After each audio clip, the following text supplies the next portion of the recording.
Like any journey in our life, the journey for Canadian PR also begins with some initial steps, and in most of the cases, getting your education credential assessment or ECA is that first step. If you're planning to apply for Canadian permanent residency, I'm sure you have already heard about ECA or your education credential assessment. Your ECA proves that your foreign education is equivalent to a Canadian credential. So for example, if you have done your bachelor's or master's outside of Canada, your ECA will show its Canadian equivalency, whether or not that also counts as a bachelor or master's in Canada. It's like a report card for your education, but it's mandatory for Canadian PR applications. As you may have already observed, documentation is the absolute backbone of your Canadian PR journey. Some of these documents are in your control and could be available readily, like your mark sheets and your job offers and things like that, and some may not be so.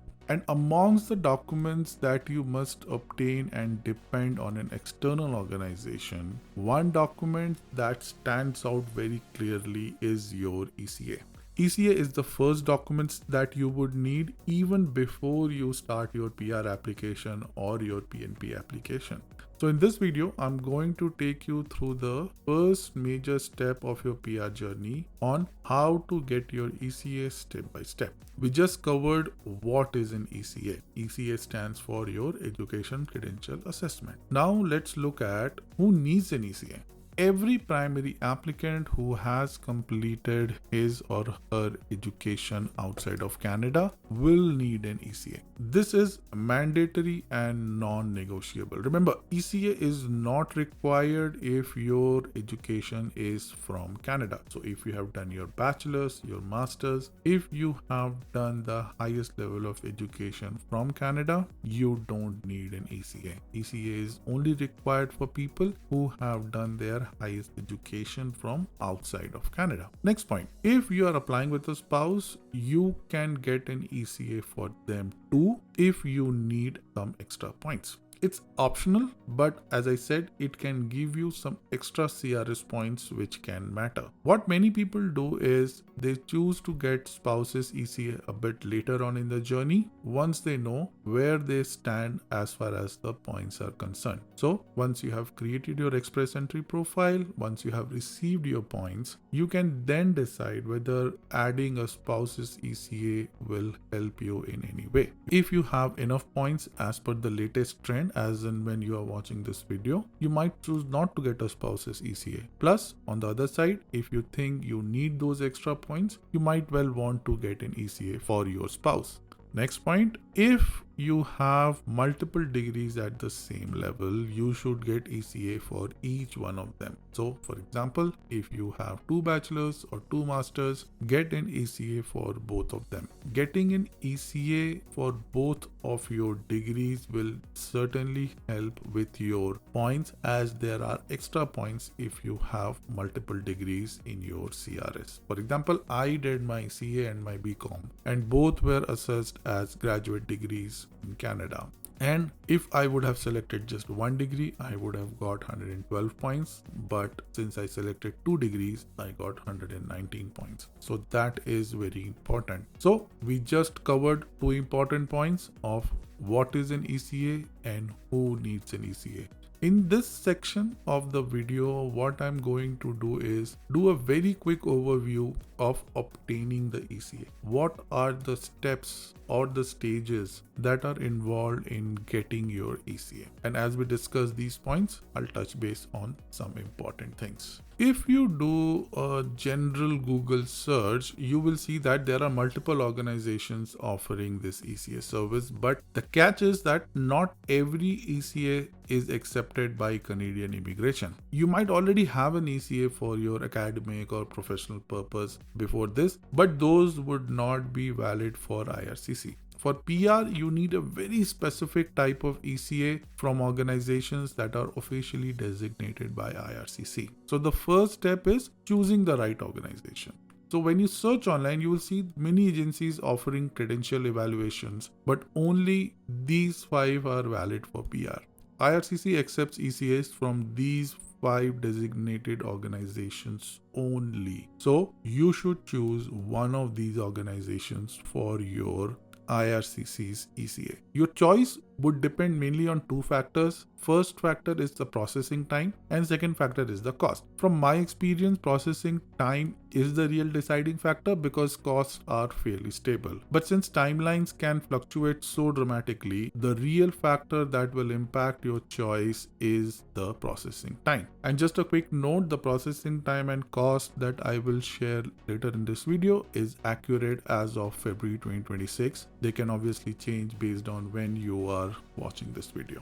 So the first step is choosing your organization based on processing time and cost. I'll just cover that a bit later in the video. Once you have selected your organization, the next step is creating an account on their website. All of these organizations have an online presence. They offer online application creation. So you would create an account with one of the organization that you have selected and select the correct type of evaluation. Once you have created your account, the next step is to create the application for your ECA. Make sure you select the correct ECA type. Selecting the wrong ECA type is one of the most common mistakes, and I want you to avoid that at all costs. Make sure you select the one that clearly says for immigration, for IRCC, for Canadian immigration, or some indication that it is used by Canadian immigration or IRCC. Do not select any other type of ECA for your Canadian PR.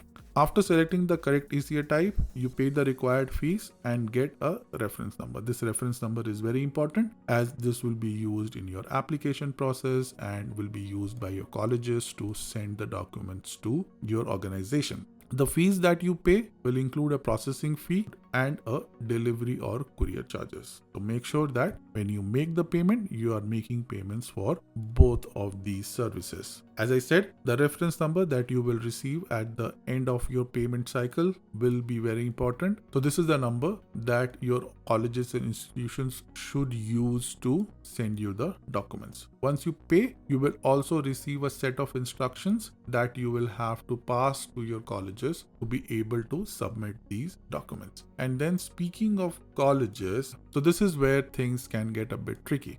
For IRCC's ECA, your documents like your transcripts, your mark sheets, your degree certificates must be sent directly from your college or institutions to the ECA organization. For example, I selected WES and I had to ask my colleges to send the documents directly to WES. So WES gave me a set of instructions that I passed to my college and then they followed that and sent it to WES. You cannot send scanned copies, notarized copies, or even originals yourself. These documents will have to be couriered by your college to the institution that you have selected. Traditionally, this was done through courier, but I have heard that of late and post-pandemic, many organizations are accepting email submissions also.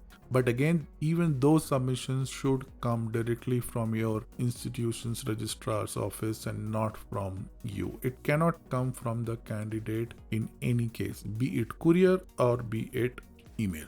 As you can see, this step is often the slowest part of the entire ECA process. Colleges are very busy and many don't have dedicated staff or time for this. So you'll need to follow up sometimes many times. If you have multiple degrees, as we were discussing a bit earlier in the video, if you have multiple degrees, you'll have to repeat this process for each institutions. But the good news is that these can run in parallel. But yes, it does increase your overall workload and follow-up time. Once this phase is over, once your colleges have submitted your documents to your organization of choice, then the clock starts. Each organization has its own processing time, and this is where the differential, which really matters, comes into place, which I was speaking about earlier. And this is the processing time in most cases which will make or break your decision to select an organization. So let's go through the current processing time and cost as promised. So On the left hand side, you will see the 5 organizations which are accepted by IRCC, and on the top I have compared cost and processing speed for both of them. So the first row on this particular table is for WES or World Education Service. This is by far the most popular service which is out there.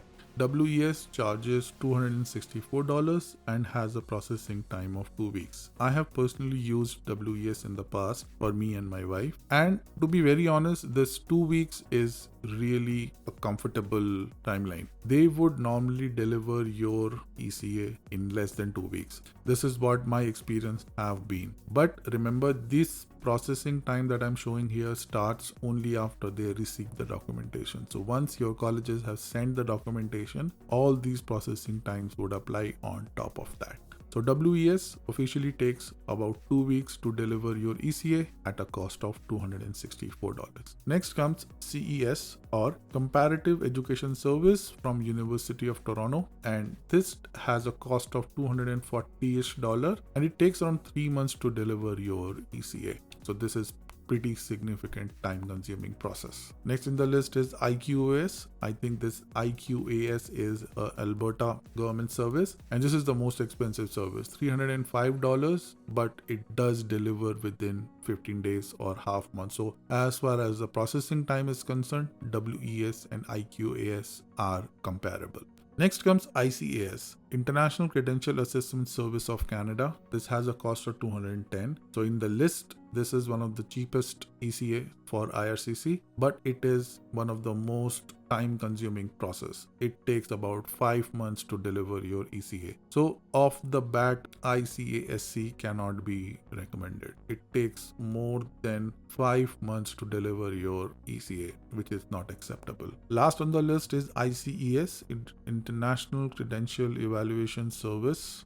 This has a cost of $226 but has a longish processing time of 2 months, which in my opinion is again a bit too much. So if I was in your position, I would select WES for sure. The reason for selecting WES is that it is not only the most popular or globally recognized institution, but the fact that most universities already know the WES process. You must remember this thing. These organizations don't do ECAs for IRCC only. They do ECAs for a variety of purposes. They do ECAs for education, they do ECAs for jobs, they do multiple ECAs. Once you log into their website, you will understand that. So many institutions already know the WES, they know the WES contact, they are comfortable sending the documents to them.